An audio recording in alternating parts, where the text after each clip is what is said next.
How are you? I'm good. How are you? Thanks for talking to me today. Thanks for having me today. Awesome. Hey, the show is really fascinating and it's a cool concept and it's a good role for you. And episode three is kind of an emerging episode for Blaine. He starts to come out as a dangerous figure, I guess, for the town by the end of the episode. Um, what do you think was the most challenging thing to show a balance between his good and bad sides? Um, I'm never worried about uh, a balance of good and bad. If a character is strictly bad, I'll make him bad, and if he's strictly good, I'll do good. I mean, I think with him, the good or bad is depending on what the viewer or the person watching believes.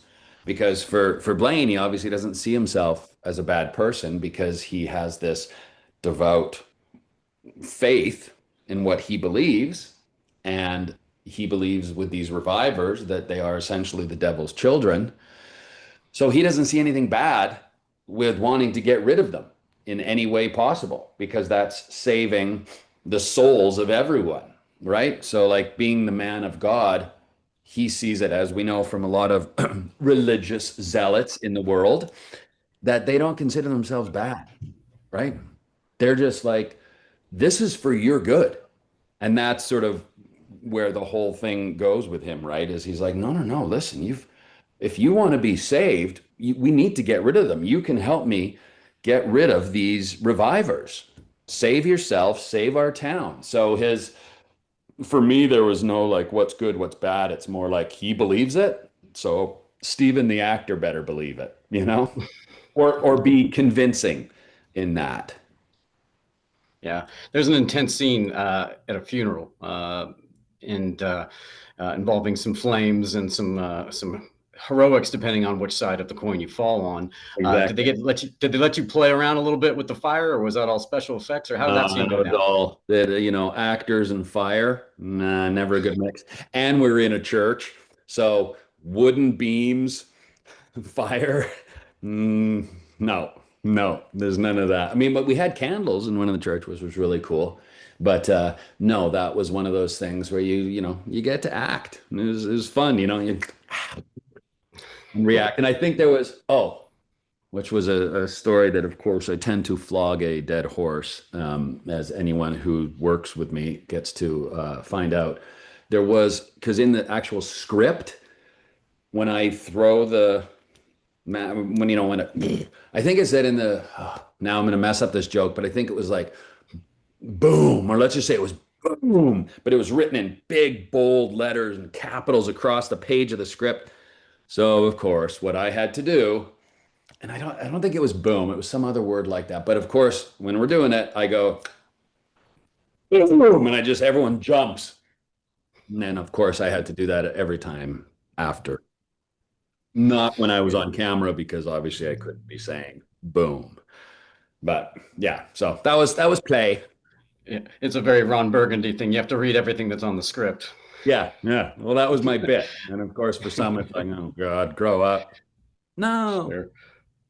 Uh, Blaine is definitely a loose adaptation of the source material. Did you take any of that in before you took on the role, or did you just make it your own when you got the scripts for the show?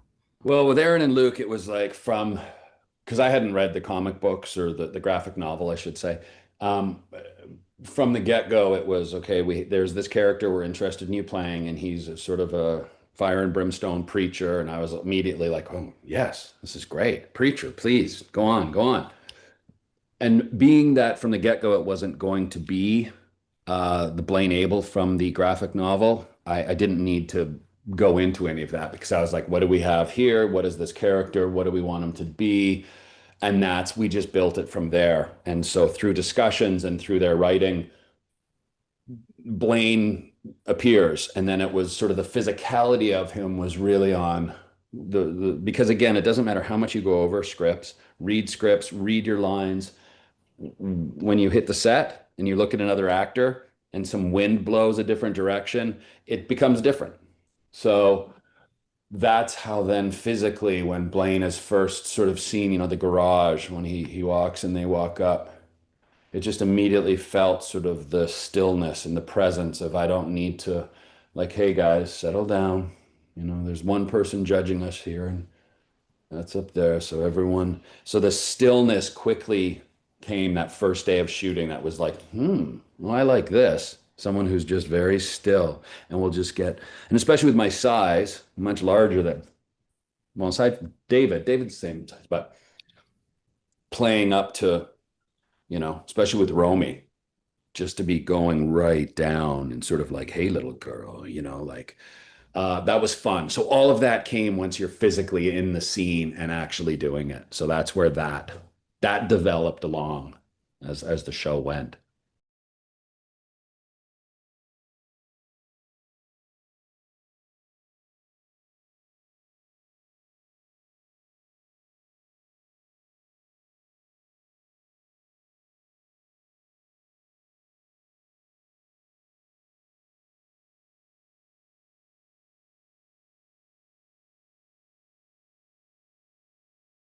Well, the idea was again being there's a higher source than him. So Blaine, don't need to scream and shout because he'll do the judging, not me.